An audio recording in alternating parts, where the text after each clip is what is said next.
You're watching BCTV. We're all about Branford.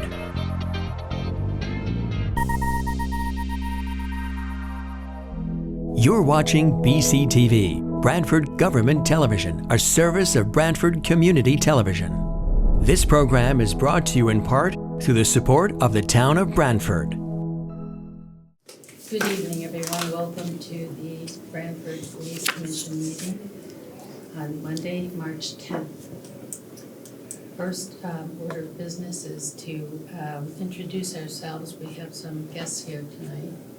So I'll start with me. I'm Kathy Austin, Vice Chair. Robert Nash. Christine Ciociola. Janice Heggie Margolis. Valerie Wild-Wilkins. And you? I'm Garrett Barnes. They're What? here for the. I know. All right, call to order. Everyone's here except John Sousalis. Next order of business is approval of minutes. Is there a motion to approve the minutes from February 10th? I'll make a motion to approve. Is there a second? Second. All in favor? Aye. Is there any discussion? Okay. Then we move right along. Chief, to report of the chief. All right, good evening, everyone. Tonight, before I start off with the monthly report, you may have noticed some slight changes in that. Can attribute that to Michael Smith. Michael's been with us in our records division as our records clerk. He has now recently took over as our crime analyst, and Mike plays a very big part in our administrative reporting, our crime stats, our NIBRS compliance, and a host of other things. So with that said, I'll give Michael the floor for a short little introduction, and he has a couple things he wants to bring forward. Hello, Commissioners. How are you? Good, thank you. I put together your month in review packet for February. Looking at our NIBRS data in comparative to the rest of Connecticut, we're doing fairly well. You can see New Haven and Hartford in terms of violent crime and drugs is comparably higher than we are. For February, we are up on all other larceny and all other offenses. Our all other offenses can be contributed to warrant services from out of town, such as pawn warrants, and our all other larcenies are the larcenies that don't really fit into a category, such as missing funds from a gift card and such like that. In terms of our social service calls for service, I'd like to point out that our family violence has gone up slightly, but our mental health has gone down.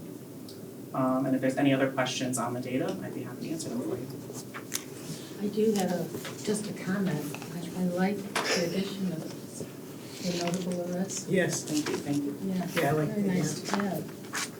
Yes, those are some of the more high-profile arrests for the month of February. We did have a large narcotics arrest by the Detective Bureau. That would be Erica Schultz. Terrell Glover on your page was responsible for defrauding a victim out of $80,000 in fraudulent charges with credit cards. So we were able to arrest him finally after he was supposed to show up at court and did not. The detectives were able to track him down in his residence. Was it a senior? It was. Yes. And the others were more in the middle ground. We had Derek Gonzalez, who was in a family violence argument where he made some threatening comments towards another individual in the house. He was also a respondent to a few protective orders to other individuals there, so he was arrested for a violation of those.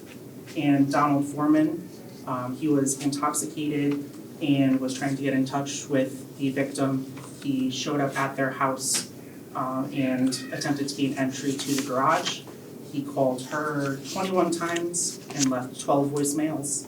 We were able to arrest him on DUI, stalking, and harassment. So I think what you'll see is we do give some freedom to Michael to kind of put his stamp on this. So if you have any changes or things you like or dislike, feel free to reach out to Mike, and he can make those changes. So we're very lucky to have him, and it is a very important job for us. And thank you for that report, Michael. I should have you come here more often for me. Will you be attending every month? Yes, I will try to attend as many as I can to keep seeing what the commission is interested in, seeing in the reports how we can change it based on community feedback as well, if there's anything that members of the community would like to see reflected in these reports.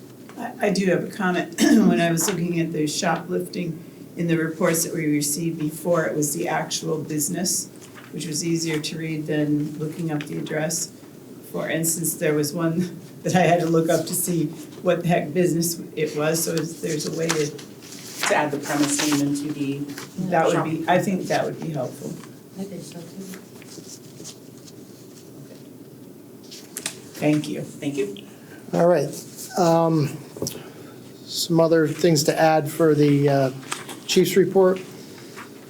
So we've been in a constant cycle of hiring. As I said, Michael is replacing Samantha Herman, who's moved on to a state Connecticut job. We also lost dispatcher Denise Stein, a very good dispatcher, very good employee. Luckily for her, she found a job that's more in lines with her personal goals and for the future. She has shown a willingness to maybe stay on for some part-time shift filling, because that's, again, a highly technical job, and it'd be good to have her there. So a big loss for us, but we're here and support her for her next chapter. Also with that, Audra Clyburn was just her last day a couple days ago. She was a patrol officer here. Again, another very good employee, a very good cop. She had a lot of nice things to say about us, but unfortunately, she was able to find another job that had a schedule that was more conducive for her work-life balance. So, again, we wish her the best. She's always welcome back. But that creates a lot of vacancies for us. The deputy and Lieutenant Carangelo and the captains, and they've been working very hard with vetting new candidates. We'll have some more news for you in the next month or so. Along those lines, you'll see in the executive session, we have 2 candidates here to be interviewed tonight. One is a certified officer, and the other would be a recruit. Both of them have been vetted, and we'll go into that. Part of some community outreach, many officers, including Detective Lieutenant Eula and Sergeant Loftus, were in the schools for Read Across America. They always enjoy that every year, and we're glad to be invited. A big milestone and a very significant award, Detective Hurton and Joe Harrington. Joe's our task force officer down to DEA. This year's Tippecop, they were at just shy of $105,000. Amazing. That is the most that any department in Connecticut in the history of the Special Olympics. Wonderful. So they were nicely awarded a new award by Special Olympics. Just a fantastic job. It's something that's part of our fabric and our culture here. It's something we look forward to. It's a good time with the community. But more importantly, the sponsors from the town, they're incredible. They come out. That's what gets to that number. Obviously, us waiting tables, we can't make that number. It's the donations and the sponsorship. So we're looking forward to next year, but that is a very high mark to make.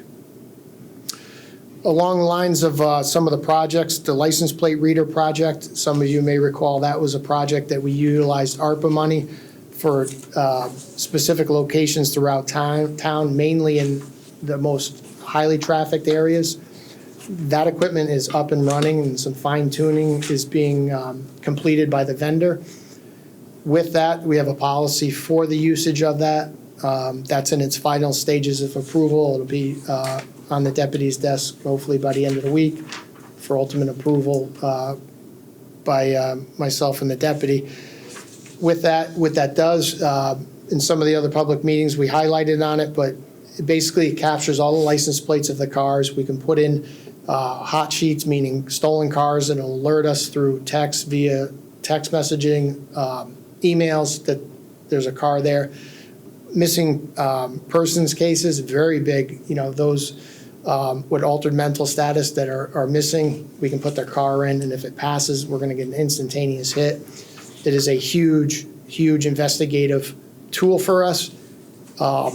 One of the things that comes up, and you'll hear this in this legislative session about retention on this, we are looking at anywhere from a 30 to a 60-day retention on the data. We are not stockpiling data, but we do need it for that window that it would be effective. So that policy will address all of that. A big thanks to Detective Hurton for helping and being the point on that project. As you know, Detective Hurton is one of our technology gurus for phones and everything technology in the Detective Bureau. So I thank him for his efforts in helping us with that. Also, we did receive a DUI grant from the state of Connecticut, $46,000 to cover the cost of officers engaged in roaming patrols with the sole function of traffic and highway safety, i.e. detection of those that are under the influence. Within that grant packet, some of the content, looking at our numbers, last year we had about 40 DUI arrests. We were down a little bit overall. On the alcohol side, unfortunately, we saw an increase in the drug side, which I don't think anyone's really shocked by that, in the fact that now marijuana is legal, and they want us to concentrate on that.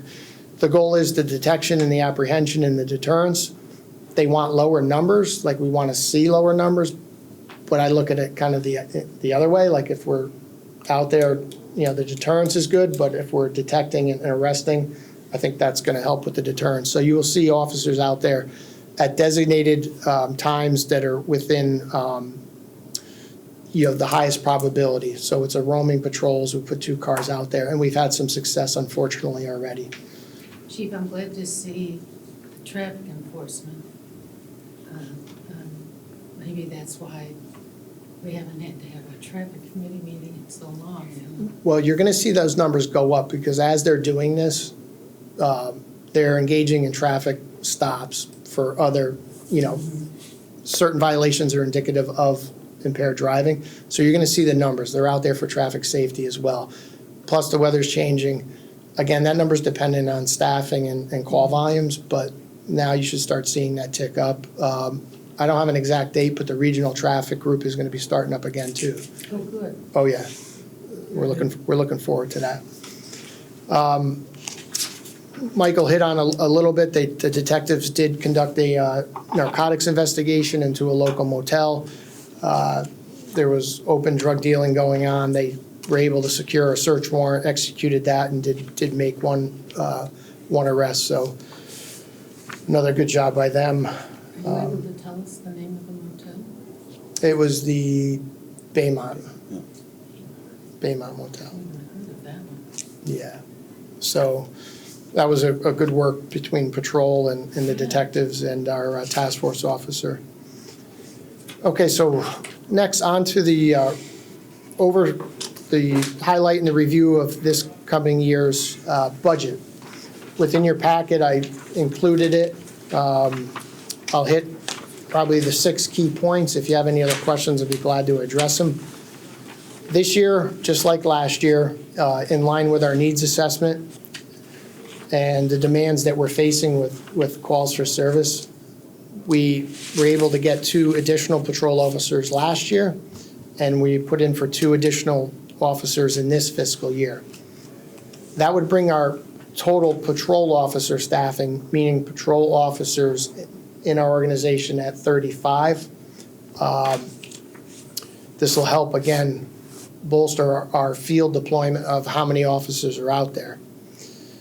A lot of the increases you'll see in the personnel line, like any municipal budget, the vast majority of it is made up by the personnel component of it. And with that comes the contractual obligations that are tied to that, i.e. the collective bargaining agreement. And as you know, we settled a very good contract, a competitive contract. I think it's going to help us and serve us well. But you will see those increases in there, in those personnel lines. Is the contract annual? We just signed a 5-year, but we were out for 2, so Yeah. it's really 3. Yeah. One of the lines that you probably become familiar with over the years is the radio communication system line. That's a fairly large expense in our overall budget.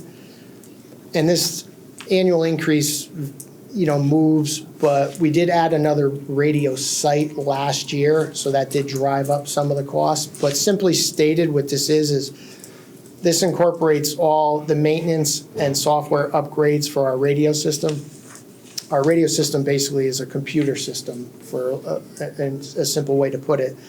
And every year there's software updates, equipment updates, and this is a significant expenditure. However, what it is we're paying as we go, so that in year 6, 7, we don't have to come to the town for like a $1.2 million expenditure to get us up to where we need. So either you can do it incrementally, like Branford has chosen to do for many, many years.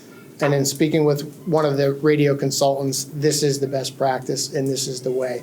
So you'll see an increase there, and that increase is going to happen probably every year.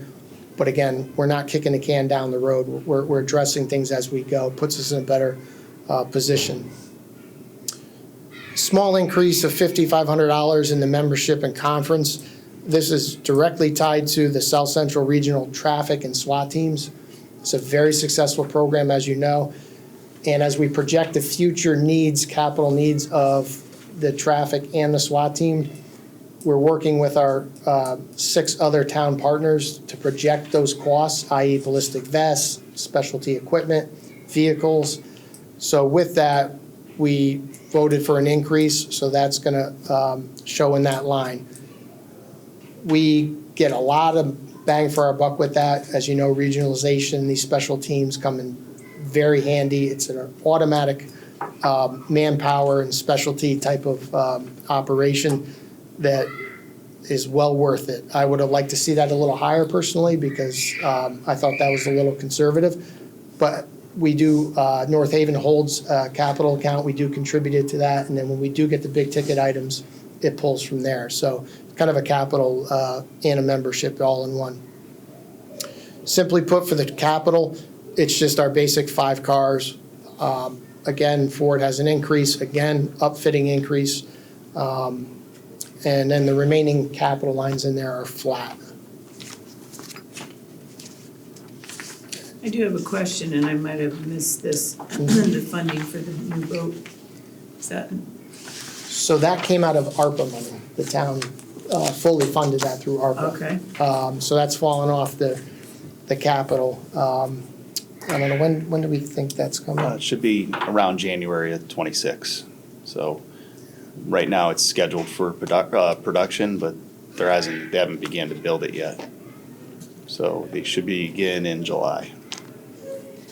Has this budget been submitted to public services or anything yet? It's in, the town uses ClearGov, so we enter it, and that's what you're seeing is that draft, and then you approve it, and then it moves on from there.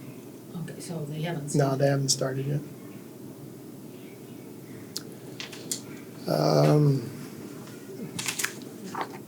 The other thing that I have, Officer Jack Manware and Officer Sean Healy are continued on field training. They still have a little ways to go, a couple more phases, but all indications are is they're doing well. I know the agenda. Would you like me to, the letters of recognition, the order was, Doesn't matter to me, if you'd like Okay. to do that now. all right, just to kind of keep the pace and get this through. We did receive one letter from the Board of Fire Commissioners from Chairman Bob Massey. As you know, with the building renovation, we needed a home. Patrol is on the one side of the fire department. We relocated them. It was a turnkey facility that really helped us keep our costs down. Then we still had the administrative and detective side of the house that needed a place to go. And in lieu of entering into a long-term lease agreement for office space or another town building, which we really didn't have other options, the fire department welcomed us, and we converted the whole second half of their community room into our operation with cubicles, electrical, data drops. There was a fair amount of work that went into that. The cost savings is incredible. If we had to enter into a lease agreement, we're talking relocation costs, we're probably, I don't know, John, I think a millions is safe. Yeah, very, very close to $1 million we would be if we were not at the fire department. So, But may I ask whose budget that would come out of? Well, that was within the project itself. Okay, So there was an allocation for that within the building project, which we didn't have to use all of that money. Some of those decisions were made prior to the building project going in front of the full RTM, so some of those costs weren't necessarily absorbed into the total cost of what the project would be, if that makes sense. So essentially, we weren't billed for, or we didn't incorporate all that cost into the total cost of the project. But if we had to go off-site, we would have taken on close to another $1 million on this project, without a doubt. so the funding that this fire commission is asking for to be set aside will come from that? It will come out of the building project. We anticipate having some owner's soft cost funding, some extra monies there, just to make the facility as better than the way we found it. So there's definitely going to be wear and tear on their building from, just the cubicles that are inside there, the carpet. So there'll just be some minor things such as painting. We took down some of their whiteboards, carpeting, painting, those type of things. I think this deserves a written response. So, since it was written to the Board of Commissioners, John will be back in a couple of days. I think I can go over this with him. He can respond to this. yeah, sure, I think, just the fact that they did have some, they made some accommodations for us, and it is a little impact on their normal operation, and we're glad to be with them. It is very helpful to us, and we will, like the deputy said, we'll leave it better than when we got there. Sure. So, we do appreciate all their assistance, and we will definitely fulfill our obligation without issue. Also, for correspondence, a thank you card for Officer Brett Johnson and Casey McCone from a citizen regarding had a medical episode, and she was very happy with the way she was treated by the officers. And also, the last one I have for correspondence is a noteworthy performance. Officer Brett Johnson, he's been with us for a very long time. Brett is the kind of community officer that we would like others to emulate. He had a call where at a local establishment, there was some previous call with some trespassing, so he was going back there to check on it, and he encountered a person in a vehicle who, was suffering from a mental health episode. That person was a veteran, had done 2 tours of active duty over in Afghanistan, and was definitely in the midst of a mental health crisis. Brett was able to pick up on this, talk further, elicit more information from this person, and ultimately take the steps and the time to get in touch with that person's contact, their peer support team, as well as the VA, and get this person the needed help that he needed. But again, this was, from one of the supervisors. I think all of you have read it, but I want to say that that's the kind of work that really makes this job worth it, and that level of compassion, but also that level of knowledge and understanding. As you know, our mental health calls are pretty frequent, unfortunately, and this was one that was officer initiated that had a good resolution, and the person was armed with a handgun also, so he was able to diffuse that and really end it in a very positive way. So our hats are off to Officer Johnson for another very good job. May I make a request, Chief? Sure. That you personally thank him for us? I did it 4:15 today. I met with him and talked to him, and just so you know, in our internal system, all these are built up, and then when we do for recognition at certain points, we do pull from it. So we do catalog all this. but this is one that we wanted to share. Chief, this is a very stressful thing for an officer to go through all the time when he has to talk somebody down, Mhm. time going into, who may harm himself. And how long did it take him to do all this? That's a good question. I think that call was hours, start to finish, and one of the reasons why was they had to follow up and make sure that they took all of this party's weapons for safekeeping because of, the situation there. So it definitely tied them up for hours on end. It's stressful going through that for one officer, talking somebody down like that. Oh, right, the on-scene time itself, wasn't hours, but there was, there's sometimes a level of resistance even when someone knows they need help. So, they were able to come to a good resolution, and then, after the fact, this person, I think, realized that, they do need some help, so that was a great thing. Takes a special person to keep talking to somebody like that, and talking them down. Sometimes 20 minutes feels like an hour or two. He's good at it. Great job. A lot of the others are too, so. With that said, I'll kick it over to the deputy for the building project update. So as you're aware, the project is moving along. Things are starting to move at a fast pace in terms of the actual construction.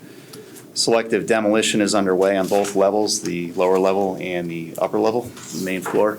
The full slab is 95% completely removed from the lower level at this time, so including all the walls. So if you were to look at our lower level, it's nothing but just soil, gravel, and there's no walls and just 4 walls and some pillars. So it's interesting to see it really moving along.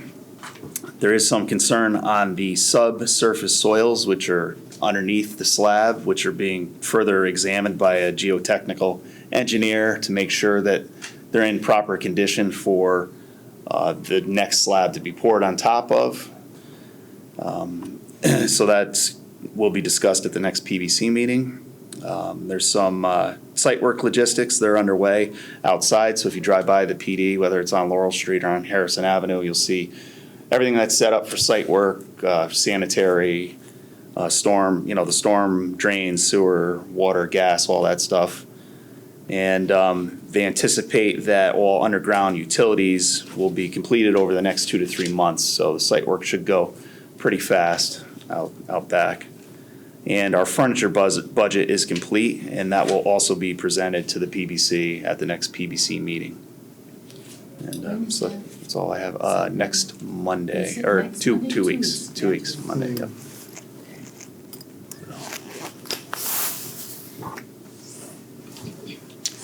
That it? So that's all I have for the building project, unless there's any questions. Any questions? No.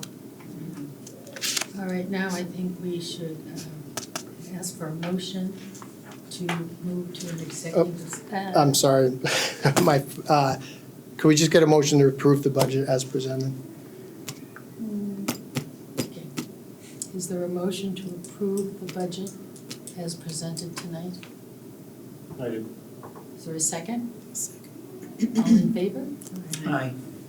And the only other thing for executive session, as it's stated in the agenda, there was an interview for 2 candidates for recruits. I knew that. Unfortunately, one did not pass one of the last hurdles, so we only have 1 recruit and 1 certified for the executive session.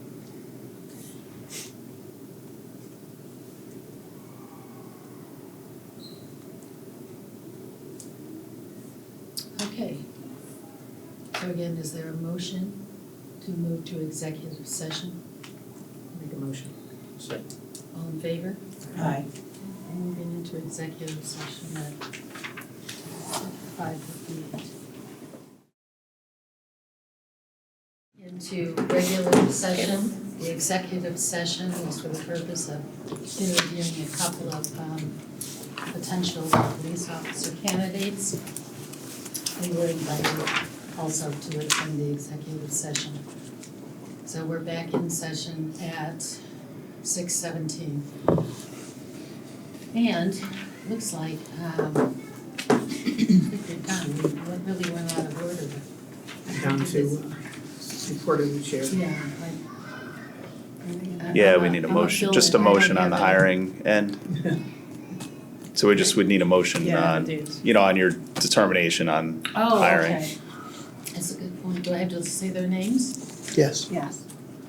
And their dates. Okay, hang on. Okay, is there a motion to approve the selection of Ariana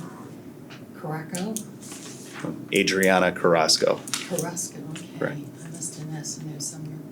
Her start date would be March 25th of 25. I'll make a motion. Second.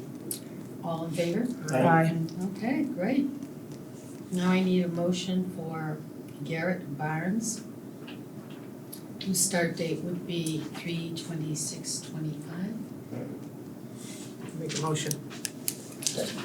All in favor? Aye. All right, now, is there a motion to adjourn? Make a motion to adjourn. Okay, is there a second? Second. All in favor? Not even have my notes. Meeting adjourned at 6:18. This program was brought to you in part through the support of the Town of Branford. Watch town meetings and other videos on demand at BranfordTV.org.